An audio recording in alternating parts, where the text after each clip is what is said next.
കേരളത്തിന്റെ മുഖ്യമന്ത്രി വി.ഡി. സതീശൻ തന്നെ വലിയൊരു സൂചന ദില്ലിയിൽ നിന്നും വരികയാണ്.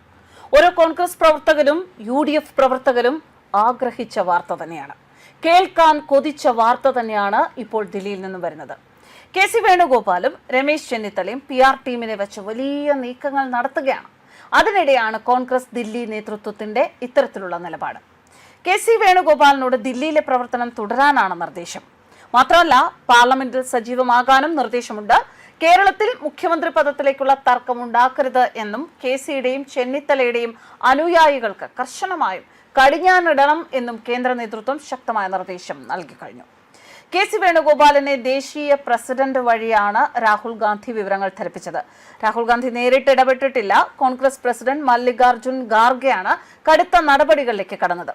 കെ.സി. വേണുഗോപാലിനോട് സൂചിപ്പിച്ചത് വെറും ആഴ്ചകളുടെ വ്യത്യാസത്തിൽ നിലപാട് നമുക്ക് മാറാൻ ആകില്ല എന്നാണ്. വെറും ആഴ്ചകൾക്ക് മുൻപാണ് ഇതേ വിഷയത്തിൽ ഹൈക്കമാൻഡ് തീരുമാനമെടുത്ത് MP-മാർ ആരും മത്സരിക്കണ്ട എന്ന് തീരുമാനിച്ചത്. ഇത്തരത്തിൽ കെ. സുധാകരൻ എന്ന വടവൃക്ഷത്തെ പോലും നയം സ്വീകരിച്ച് മത്സരിക്കുന്നതിൽ നിന്നും മാറ്റി ഇപ്പോൾ കെ.സി. വേണുഗോപാലിന് വേണ്ടി ആ നയത്തിൽ മാറ്റം വരുത്തിയാൽ അത് തെറ്റാകും, ധാർമ്മികമായി ശരിയല്ല എന്നും കേന്ദ്ര നേതൃത്വം അറിയിച്ചു. കെ.സി. വേണുഗോപാൽ പാർട്ടി പ്രവർത്തനത്തിൽ ദില്ലിയിൽ തന്നെ സജീവമാകാനാണ് പറഞ്ഞിരിക്കുന്നത്.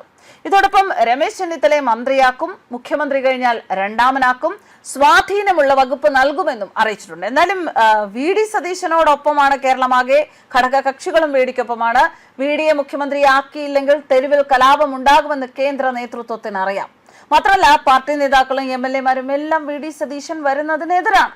കാരണം വി.ഡി. അഴിമതിക്കും മറ്റും കൈയിട്ട് വാരാനും കൂട്ടും നിൽക്കില്ല. അത്തരക്കാരെ മാങ്കൂട്ടത്തെ തൂക്കിയെറിഞ്ഞതുപോലെ കൈകാര്യം ചെയ്യും. V.S. അച്യുതാനന്ദൻ സർക്കാരിന്റെ കാലത്ത് ലോട്ടറി മാഫിയക്കെതിരെ നടത്തിയ സംവാദം അതുമുതൽ നെല്ലിയാമ്പതി തോട്ടം വിഷയത്തിലെ പരിസ്ഥിതി നിലപാടുകൾ വരെ സതീശനെ മിസ്റ്റർ ക്ലീൻ ഇമേജിലേക്ക് നയിച്ചു. സ്വന്തം മുന്നണിയിലെ നേതാക്കളുടെ നിലപാടുകളെ പോലും അദ്ദേഹം തിരുത്തി.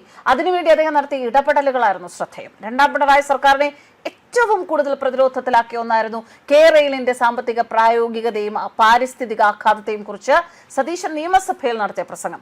കണക്കുകൾ നിരത്തിക്കൊണ്ട് ഇത് കേരളത്തെ കടക്കണിയിലാക്കുന്ന പദ്ധതി എന്ന് അദ്ദേഹം സമർത്ഥിക്കുകയായിരുന്നു. കോവിഡ് കാലത്ത് സർക്കാർ സ്പ്രിംഗ്ലർ കമ്പനിയുമായി നടത്തിയ കരാറിനെതിരെയും വി.ഡി. സതീശൻ ആഞ്ഞടിച്ചു. ഗവർണറും സർക്കാരും തമ്മിലുള്ള തർക്കങ്ങൾക്കിടയിൽ ഭരണഘടനാപരമായ വശങ്ങൾ ചൂണ്ടിക്കാട്ടി സർക്കാരിന്റെയും ഗവർണറുടെയും വീഴ്ചകൾ സതീശൻ ഒരുപോലെ എടുത്തുകാട്ടി. രാഹുൽ മാങ്കൂട്ടത്തിനെതിരെ കേസുകൾ വന്നപ്പോൾ ആ ആരോപണങ്ങളും വി.ഡി. സതീശനും ക്ഷീണമുണ്ടാക്കിയെങ്കിലും അതിവേഗമായ നടപടിയും ചർച്ചയായിരുന്നു. മതനിരപേക്ഷത എന്നതൊരു അലങ്കാരമല്ല, അതൊരു അതിജീവനമാണ് എന്ന് തന്നെ സതീശൻ ഓരോ തവണയും ആവർത്തിച്ചു. വി.ഡി. സതീശനെ കേരളം ഓരോ തവണയും കൃത്യമായി സൂക്ഷ്മമായി വീക്ഷിച്ചുകൊണ്ടേയിരുന്നു. തോൽവികളിൽ നിന്ന് പാഠം ഉൾക്കൊണ്ട് വിജയങ്ങളിലേക്ക് പാർട്ടിയെ നയിച്ച ചാണക്യൻ. വെല്ലുവിളികൾ ഏറെയാണ്, ഒപ്പം മുന്നണി ഒരേ സ്വരത്തിൽ 5 വർഷം നയിക്കുക എന്ന ഉത്തരവാദിത്വവും അദ്ദേഹത്തിലുണ്ട്. എന്തായാലും ആ ഉത്തരവാദിത്വം അദ്ദേഹത്തിൽ ഭദ്രമായിരിക്കും എന്ന് തന്നെയാണ് എല്ലാ കോൺഗ്രസ് പ്രവർത്തകരും വിശ്വസിക്കുന്നത്. അതിലേക്കുള്ള തയ്യാറെടുപ്പുകളിലാണ്, അതിലേക്കുള്ള ഒരുക്കത്തിലാണ് വി.ഡി. സതീശൻ. News desk കർമ്മസ്.